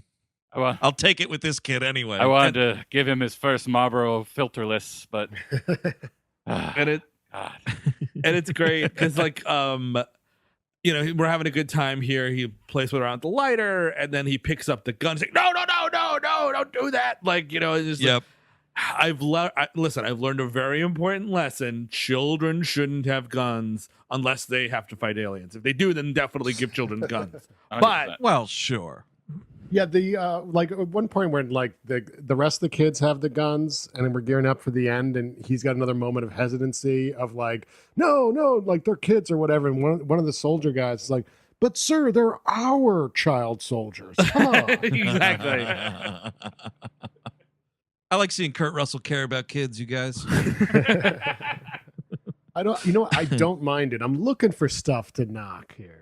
Kurt Russell, where we care for kids. Kurt Russell, where we care for kids. 1-800 Kurt Russell for kids. Boom, bop, boom, bop, boom, boom, boom, boom. 1-800-7 cars for Kurt. 1-800-7. Yeah, I think that should be kids for Kurt. There Cars for Kirk. I think that was in Used Cars. Yeah. Oh, right. There Early you go. 80s movie, yeah. Great movie. So yeah, he's asking around like, you know, where what happened to Spader or whatever, and he's like, oh yeah, Chicken Man, where's the Chicken Man? Because Spader, what's the deal here? There's some sort of attack. Spader is like murdered basically. Well, that's the weirdest part of this movie. So like, yeah, like everybody gets captured pretty much, and then like we meet Ra really reveals himself here and like does the whole cool thing with the helmet. This was the trailer all over it where it comes off and his eyes glow, which is in the a last minute special effect that because test audiences didn't think he looked alien enough, so like, I don't know, what if his eyes, we can't refilm anything. I guess I could make his eyes glow green sometimes. I mean, it's not a bad, it's especially to get away around that audience thing. Yeah. I mean, but at the same time, it just goes to show though that like sometimes when you pack an auditorium with the lowest common denominator, you know what I mean? Yes, it's like, yeah. oh, I don't know. How am I supposed to know he's an alien? He don't look like an alien. Like, because the fucking movie told you he's a fucking alien, man. Pay attention. That guy in the pyramid spaceship, that could be the president for all I know. Oh, man, that's definitely not me. My eyes don't glow like that, baby. Oh, well, man, but you got a little army of kids there just like Jeff Epstein's place. Well, my eyes do glow, but they're red, baby. Oh, yeah. Puff, puff, pass. Hey, Jeff, pass that shit. I do, yeah, but so in this kerfuffle, I think Russell makes a move for one of the things, and they're about to shoot him, and Spader jumps like, no, and gets like blasted in the chest by this pretty cool like staff gun thing. And this is like just also Ra, like kind of pissed off. He realizes that Wheezin the Juice Guy is probably involved in this and orders this fucking like airstrike on the pyramid or from the pyramid like out onto the people and just starts like icing this community, man. I like these little fighter ships they got there. Remind me a little bit of like the Cylon ships. Yes, very, very much so. Yeah. It's also, I mean, you know, very much looks like the littler ships that come out of the big ship in Independence Day. It's true. And once again, you know, that's how we should connect. They should be a part of one cinematic universe. Like Independence Day, a resurgence should have been like they're back. Did you know the fucking Ra's with them, man? Yeah. Fucking oh Egypt man, guys? team up. they traded the Ra. But yeah, so Spader is assassinated right here, and so he, all of a sudden, you're like, oh well, fuck. I thought this was a Kurt Russell James Spader joint. Now James Spader's dead, but not for long. He wakes up in this, fucking Reza Ghul fucking box. Yeah, sarcophagus. The takesies backsies chamber. Yeah. I guess it's Raw showing the power of and it's also why he's in a human body because they're so easy to repair, supposedly. But right. This is where, I know Raw, his great downfall is his hubris, but it's a bit much where he's like, yes, you were dead and I resurrected you, but now you're going to have to kill all your friends to show how powerful I am. Here's a super gun to do it. It's like, well, I'm just gonna use that on you. Steve, it's been thousands of years since someone came through the Stargate. I think Ra's just a little rusty as to how to be like an evil villain. Ra's also very old, total grampy mode here. Just forgetting shit. Yes, you remind me of my 900,000 great-great-great-great-grandchildren. James Spader. Now, Jody, take that gun and kill your friend. I do love the public facing face of Ra when he puts on this human-esque helmet and he looks like the Burger King. He kind of does. Dude, he kind of does look like the Burger King. It's an unsettling fucking helmet. And I don't know what the thing was made out of or whatever, but there were parts of the movie where I was like, is this like an animated puppet helmet? But it's not. But it just is crafted in such a way that it sort of looks like it's moving almost. Well, there are. Some of the graphics make it look like it moves, so it might just be like your brain melding it. Like the graphics. But when I'm just saying, down. but it's not like an actual animatronic puppet head though. No, it's just a mask helmet thing. Go forth, James Spader, and shoot your friends. Your reward will be all the chicken fries in the kingdom. Oh my God. Chicken fry. Let's see. Exactly. Back on Earth, I've got no home, life, or anything. Here, I could have unlimited chicken fries. Sounds like a pretty sweet deal to me, dude. I wouldn't come back either. Honestly, I would probably turn on the U.S. military and all these rubes that sent me through this Stargate, and I'd just be, rule with Ra for a while, maybe. And I'd be fucking starting with French Stewart, dude. He's number 1 on my 2 kill list. You threw that suitcase at me? Fuck you. Because if I stayed with Ra and was, turned on my friends, eventually you get into this mode, you get comfortable with Ra. Ra's kind of just used to having you around. And, you're fucking and sucking one day. Why not? And that's when you get them. Oh, yeah, definitely. And now you're the new Ra. Yeah, exactly. No, when you're getting in a nice fuck suck sesh, no one expects a knife. Mm-hmm. So not normally, no. But this is where Ra also reveals part of his weird plan, which is yes, I've tricked out this bomb that Kurt Russell brought through. And I made some modifications using the minerals from this planet. It will make this bomb 100 times more powerful than it was supposed to be. And guess what, motherfucker? I'm going to open this Stargate, send it back to your dumbasses, and destroy your planet. We will finally be rid of Richard Kind. Oh, no! Why did you just shiver like that, Richard Kind? I don't know. Yeah, see, this one time I might have, skipped town with some of Ra's money. And, he's been after me ever since, honestly. But apparently, so I love how they're like, all right, so, all right, we had this Stargate thing we're working on for years. Some wonderkind finally figured out how to open it. All right, send him and a bunch of fucking dead meat soldiers and a nuclear bomb. And you know what? If things get tricky, just fucking nuke a planet on the other side of the galaxy. Who cares? Well, I think that wasn't the nuking regardless of what happened. Yes, which is so weird. Just better nuke it. Gotta nuke something, I guess. But yeah, that's right. I mean, that is it's the American military in a nutshell, dude. It's the fucking it's the American mindset.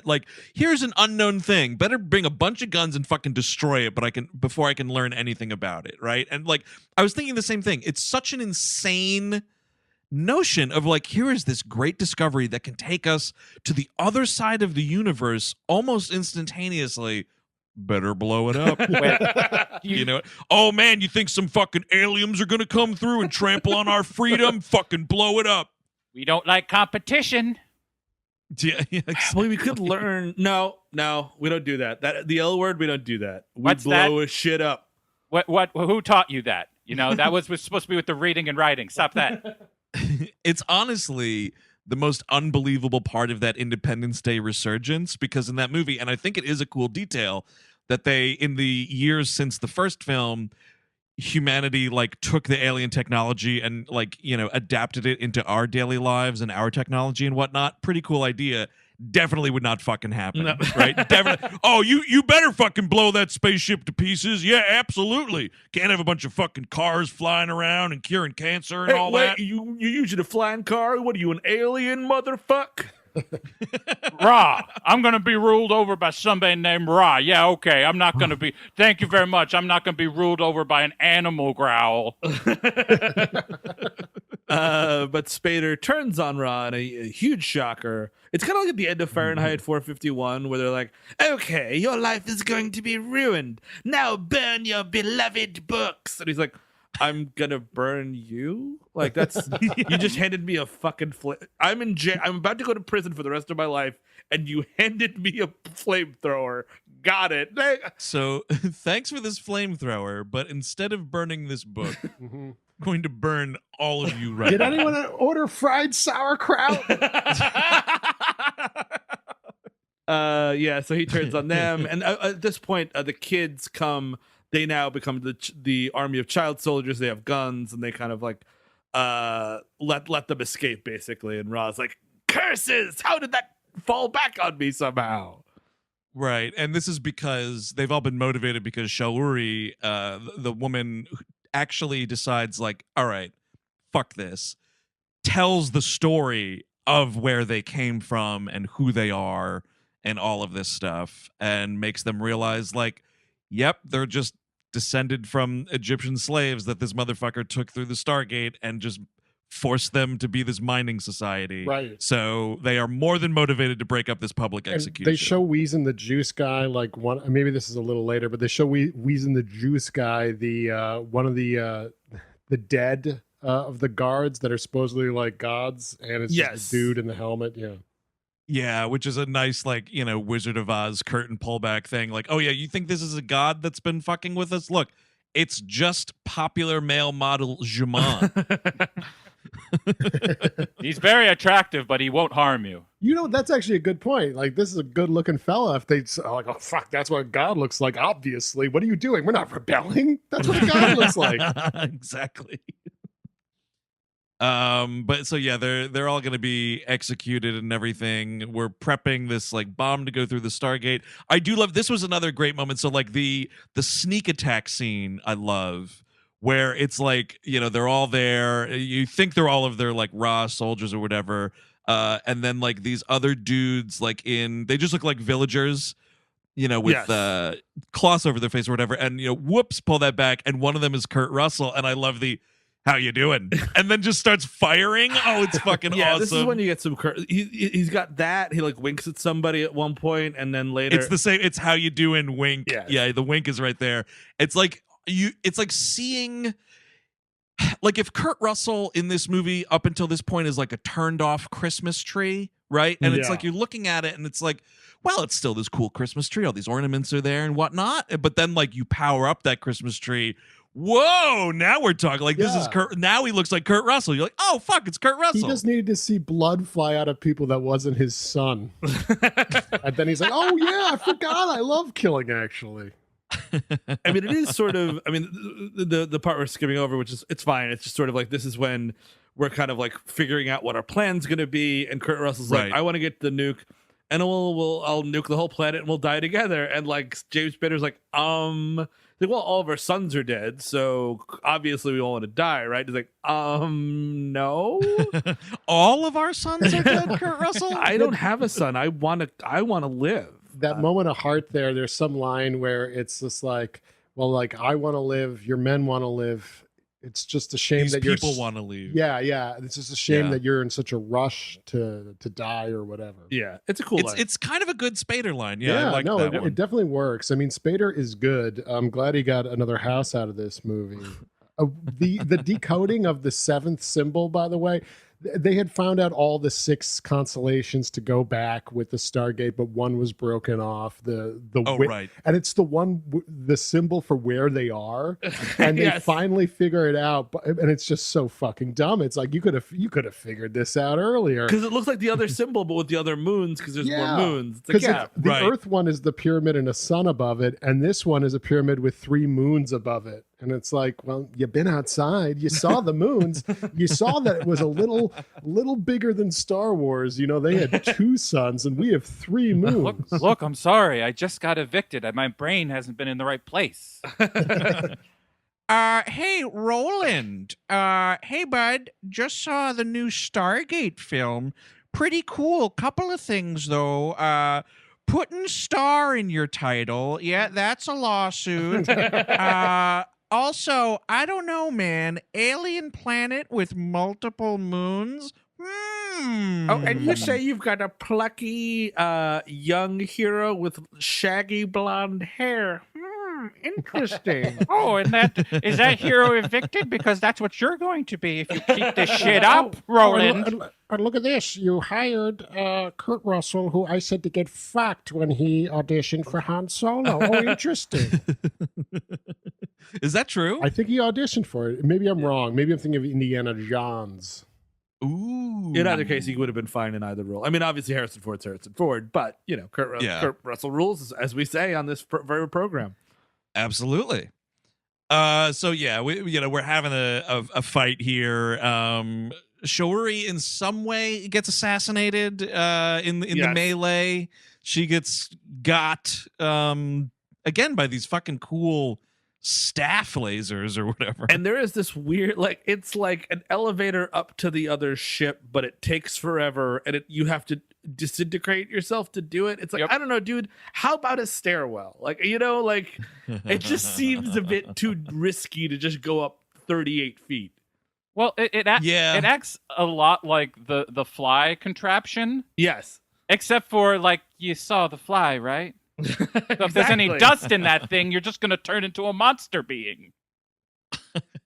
But like, well, the aliens that invented this beam technology didn't see the fly. They saw it anyway. No, but like, Listen, they saw. Oh yeah. So what Ra does is every few years he sends one of his guys through the Stargate, pick up some videotapes, stays up to date with cinema because he knows one day there might be a movie happening here. Beams himself right into a blockbuster. He does. Picks up some airheads. Yeah, Ra likes to come to Earth every December, just see what the Oscar movies, and then come back. He likes to stay current. Look, if you go, Ra comes down to New York in December because that's when all those limited release movies. That's when you can see him before the Academy Awards because a bunch of them they're not coming out till February. But Ra knows where to see the movies early. He knows what markets to go to. You should have heard the bullshit made-up words he started screaming when he heard Driving Miss Daisy one. Yeah, I like the idea that Ra would be a cinephile with taste. Yeah, like he rents like Amistad and Schindler's List, and it's like, whoa, I've missed a lot. Lots been happening back there on Earth. Ra's watching Amistad. He's like, hey, that one actor looks like the guy who works for me. It's the same. It's just that's him for real life. He just goes acting sometimes and comes back and works for Ra. Yeah, he's watching the ceremony. Not so fast, La La Land. Wait, there was a mistake. I just got a note from Ra. It was Moonlight. Moonlight won. That's correct. Oh, Justin Hurwitz, you're going to be very upset when you're on the stage. That's it. That's the laugh. It's great. Oh, yes. Me and Warren Beatty were childhood friends. That scans. Yeah, Warren Beatty is an ancient Egyptian god. Why not? Don't forget, though, folks, Faye Dunaway is the one that read that. I know. Beatty. which rules. But yeah, so yada yada yada. We're fighting Anubis because Horus is killed earlier on, and that's when they're like, "Hey, look, these are regular guys." So now it's Anubis is like, "I won't fail you, Ra. I'm gonna go fight Kurt Russell," and that's a cool fight scene. Meanwhile, Spader is trying to save Shuri's life. Meanwhile, French Stewart and John Diehl are having a movie that I'm not super interested in, which is the outside battle. And I mean, because they have these really cool airships, but they never know what to do with them in this movie. You know what I mean? Like they just kind of fly around and zap people. Well, there's nothing else you can really do, right? Because you got your guys on the ground. You can't have a dogfight, but they do shoot at it. Doesn't seem to really do anything. I was kind of hoping that John Diehl was going to get in one of those things and start fucking. Well, that's what I was gonna say, dude. I feel like Roland Emmerich was watching like the premiere of this movie and was like, "Oh, son of a bitch! Why didn't I put one of them in these ships? Exactly. Fuck. Well, next time, baby." And then that's why the end of Independence Day happens. Because you're right, these things fly around. You never see who's piloting them. You never get a look in the cockpit or anything. Really, it's just like they fly. They shoot at these folks that not one of them ever gets shot down. You know, it is kind of a waste, but this is when, you know, it appears as if for a second all is going to be lost. But then like Wheezin the Juice Guy runs up to the top of the hill and reveals himself, like, because before he had been like, no, we can't fight these gods, whatever, they're going to destroy us. No. While the sun goes and helps like lead this rebellion. So then here's Wheezin the Juice Guy with the cavalry here and all these folks like run down the hill. We get a fight, but like, again, we're not seeing too much of this fight. The movie's not concerned with this battle, really. I mean, I wouldn't be either. French Stewart's a part of it. I mean, come on. It's just to show like the greater chaos of the rebellion going on around them. Kurt Russell, we kind of focus on around this time when we get a great line when he fights the Birdman and defeats him. You remember that line? Oh, yeah. Oh, yep. Give my regards to King Tut, asshole. And he definite Kurt Russell line, man. And he smashes his hand to do the elevator rings, and they come down and cut this dude's head off. I do feel like it's Kurt Russell gets a script, and the line is "Give my regards to King Tut," and then he gets a red pen. It's good, comma asshole, and now it's a perfect Kurt Russell line. Yes, because just calling someone asshole is such a Kurt Russell thing, and I love it. Absolutely, dude. Like, Escape from LA may be his only official writing credit, but you better believe he added that asshole. Mm-hmm. You know, got that red Sharpie out. You know, Goldie, they had this King Tut line, didn't have asshole at the end of it. Can you believe that? Well, you should put asshole in it, Kurt. Yeah, I know. That's what I told the guy. I told the guy you should put asshole. Can you believe? These guys, Goldie, these guys.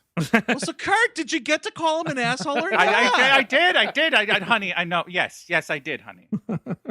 Anyway, love you, babe. I love you too. Yeah, how's the pasta coming? The best fucking thing in the world is that video of Kurt Russell that Goldie Hawn took, where he just goes, "It's my birthday." Oh yeah, And I'm walking with this little kid energy to go get dinner. It's fucking beautiful. It's so awesome, dude. I have to say, you know, Goldie Hawn, totally great, total legend. I follow her on Instagram specifically because whenever Kurt Russell pops up, you're like, "Ooh, Kurt Russell." Ooh. I didn't know she was on there. I gotta follow. Yes, it. dude. Oh, dude, yeah, because they had a great Christmas. Of course they did. They had a great time watching the Golden Globes, even though Kate Hudson was nominated for that abysmal fucking Sia movie or whatever. Yeah. But you know, they still had a big party to support her in the nomination. They're just like, they are an adorable fucking family, and I am here for it at all times. But yeah, dude, Erick, follow her on Instagram because Kurt Russell, he pops up. Guess what? Already done. Mission accomplished. Asshole. You gotta get. You know what? Here it is, and I don't do this. Get Goldie in the MCU. You got Wyatt. Yep, you got definitely. Kurt. What the fuck's Gold? Get Goldie in there. You're totally right, dude. That's a good call. Yeah, what's some god beings she could play? Exactly. That's what you're looking for. Any old female god. Bing bang boom. It's her. Like, yeah, or this next Guardians movie. She could be Why not? like a spy master in the Black Widow series. I mean, come on, this is easy. Yeah. She could do a bad Russian accent. It's Yeah, Goldie. please. She could do what she wants. Totally. Get Goldie in the MCU. God damn it. Get it? It fucking sucks that Kurt Russell eats shit at the end of that second movie because, like, I don't know. I'd watch a spinoff of him and Goldie just doing stuff in space. Whatever. Absolutely. Yeah, they're going on vacation. It's my birthday. I'm ego. The best planet couple in all the universe. Absolutely, man. Fuck it. I would like to see those celestial bodies get it on.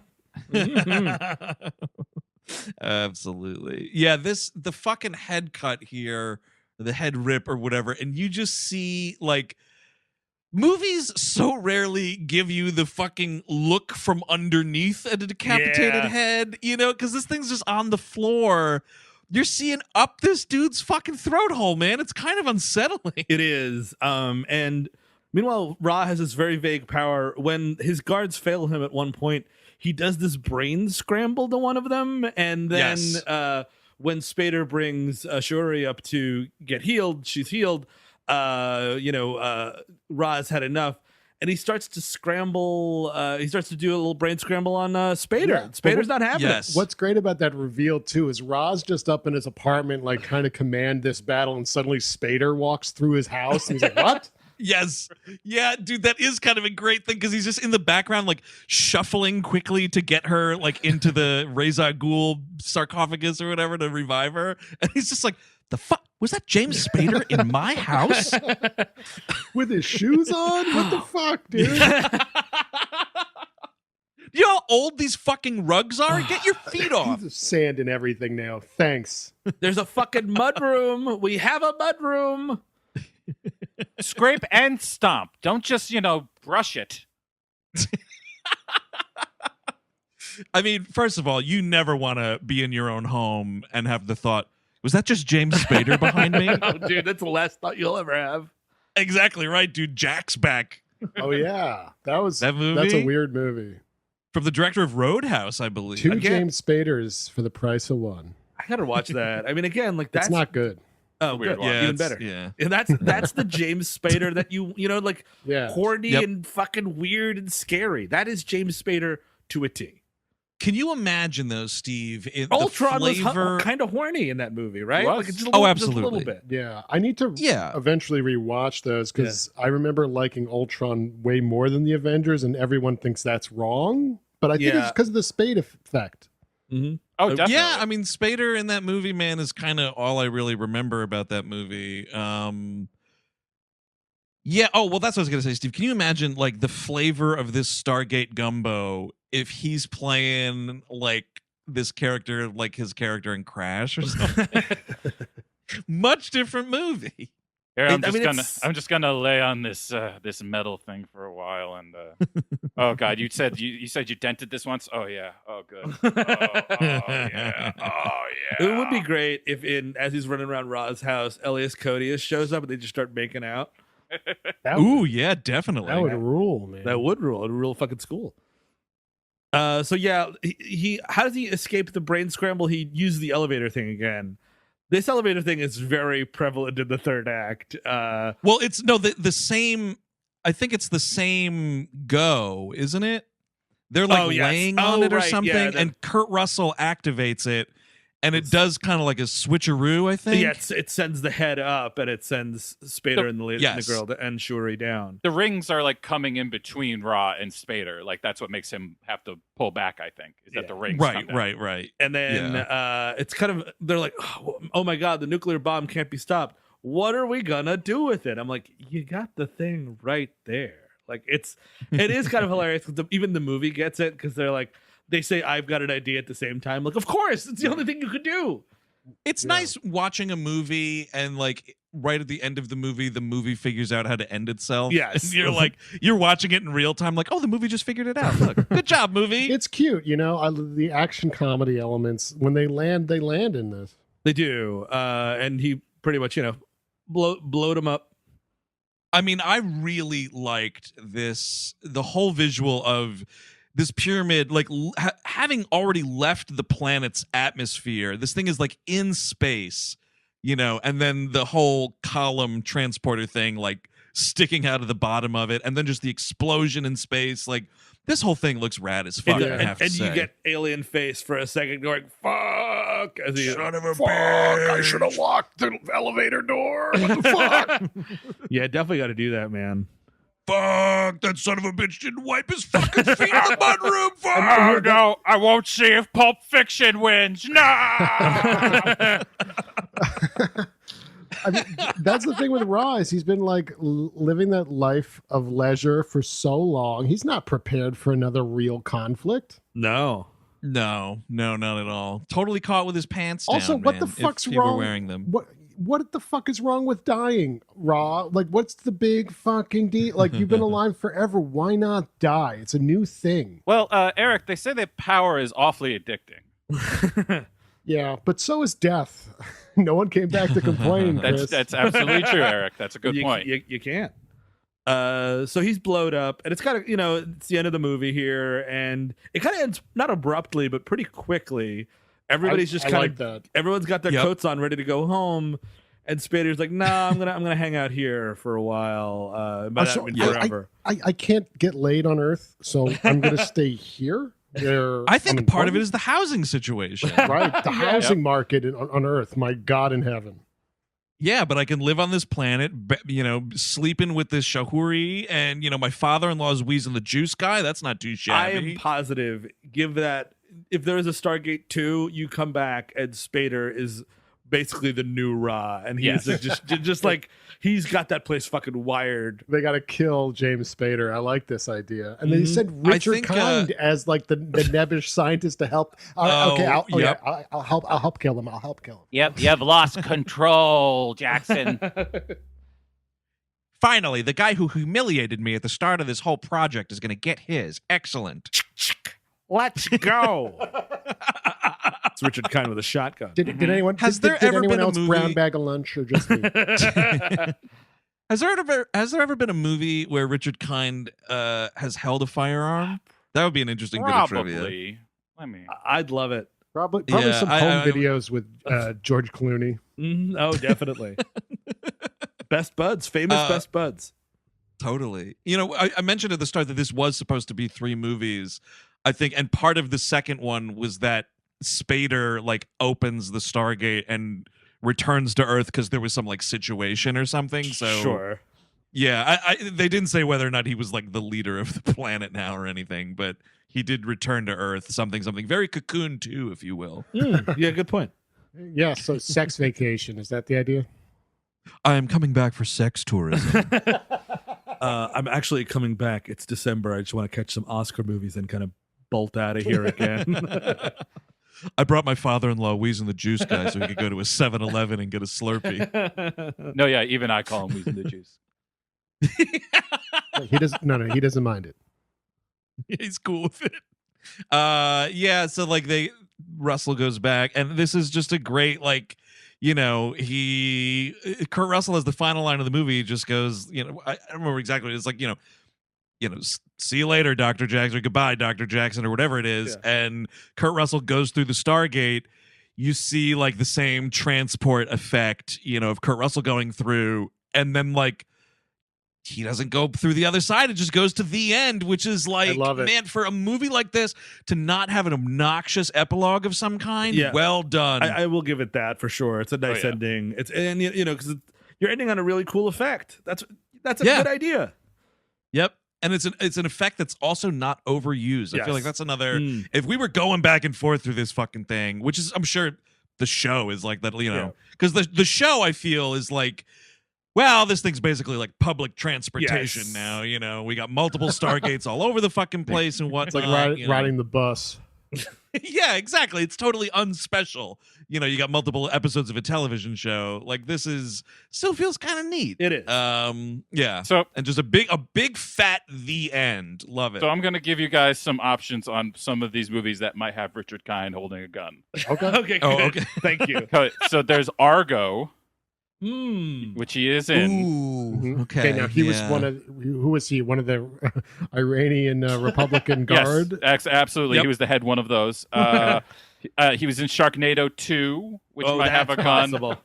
I don't believe he had one in A Serious Man, but who knows? Garfield the movie.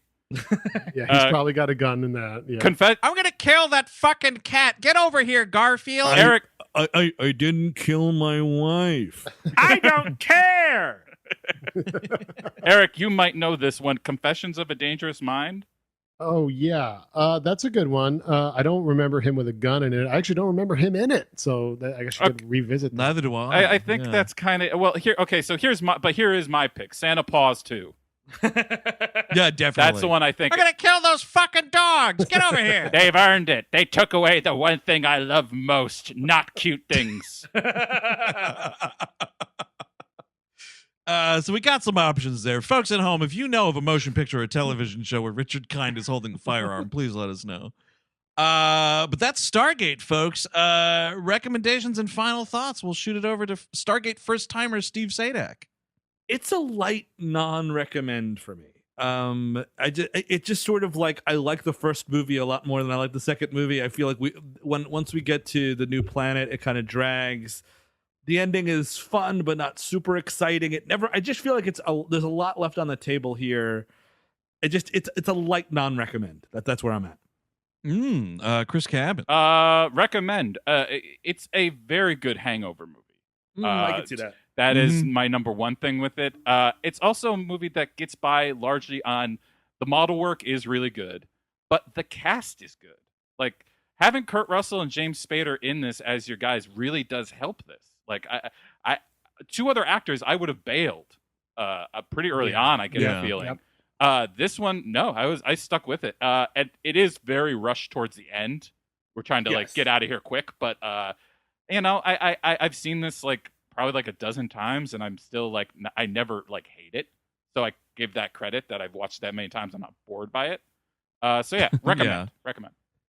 Yeah, it's a recommend for me as well. A big one, big fan of the movie. I saw it on opening night in 96 and 94. Yeah. Dude, I remember the part with like the public opening night. I went to the bathroom at some point and I came back during like the rebellion, and I remember walking down the aisle and the feeling was electric. The crowd was cheering with it. It was crazy. It's a fun movie, and I do agree with you, Steve, that the first hour or so you feel like there's some magic of the movies there, and the rest becomes like nuts and bolts, like we're getting through it. But exactly, I still enjoy it, and that might be because I'm a grampy who was able to see movies in the 1990s. I did not see this in the theaters. I very specifically remember renting it. And I hadn't really seen it since. It was, though, I remember a thing where, like, that weekend, man, that tape was watched a couple of times before we had to go back to Blockbuster or whatever and return it. I had a fucking ball with it. I really did. Now it's a fucking total huge franchise, but at the time it wasn't. So it's nice looking at, a different kind of thing that's not a fucking Star Wars or a Star Trek or whatever. But I think the cast is great. I mean, that fucking score is a huge problem. They really should have switched that out. It is. Because it gives the wrong message for, creates the wrong atmosphere for what this movie is. But Spader and Kurt Russell, man, and fucking Wheezin the Juice Guy all in the same movie. I mean, that's my thesis right there. It's your Ocean's 11. Yes, that is my Ocean's 11. I don't know. Yeah, man. It's just I had fun at the movies yesterday, everybody. Yep. And that's all right with me, man. Absolutely. That's all right. Never watch any of them their television programs, though. I don't know a goddamn thing about any of it. Nah, I'm not doing that. But I feel like we're always like secretly making Stargate. Because there's like books and whatnot. The end of this movie, actually, if you go all the way to the credits, it is a fucking medium crossover fucking laundry list. It's like, read the Stargate books, check out the Stargate CD-ROM. Is there any that detail James Spader's adventures? Not that I'm aware of. I could totally be. I just don't know. If you know of this, hit me up on Twitter if there's any book about Dr. Daniel Jackson. I will probably read it because I am a loser. Yeah, when he corners the spice trade, he's really... that's when it gets good. When he defeats Harkonnen, yeah. I'm just going to stop a couple of tweets. He is one of the main characters on the show. What? The Spader character. Yeah, but the Spader character. but I think the show though is like also it's like a pseudo remake of this first story. All right, I think you know like what? that's how it starts. I take it all back. If that role got recast, fuck that role. Fuck this. It did get recast, and I remember the guy kind of has a hilarious name. Where is it? Let's see. Sorry, we'll gotta do it this way. Sorry, let's see. Michael Stargate. Shanks. Yeah, Shanks. Michael Shanks. Fuck, dude. All right. Shanks for nothing. Yeah, exactly. I thought I could imagine my beautiful little Spader baby, and now I have to think I got a shank face in my face. No, thank you. I don't want that book anymore. Redacted. That is Stargate from 1994, directed by Roland Emmerich. If you want more We Hate Movies, of course, check out patreon.com/We Hate Movies. We have a We Love Movies episode up this month. Russell Rules over there as well, talking John Carpenter's masterpiece, Escape from New York. Yeah, and we still have we're doing Melrose 2.0 on the $10 tier. Last month we released Stalked by My Doctor. People loved that. So if you didn't get a chance yet, check that out.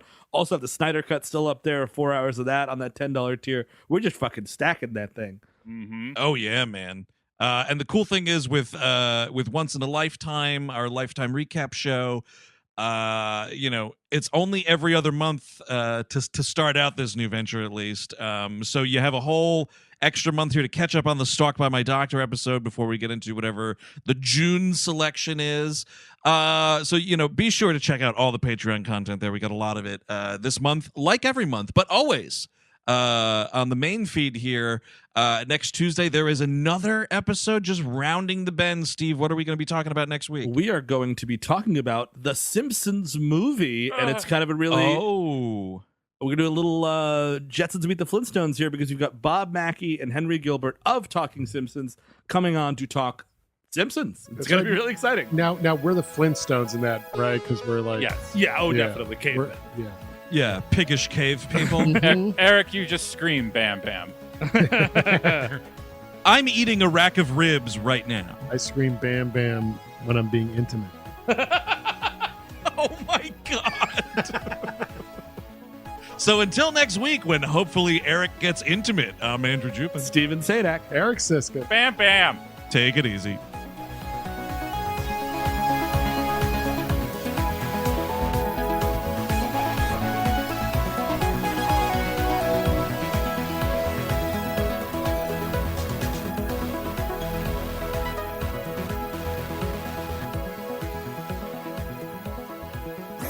That was a headgum podcast.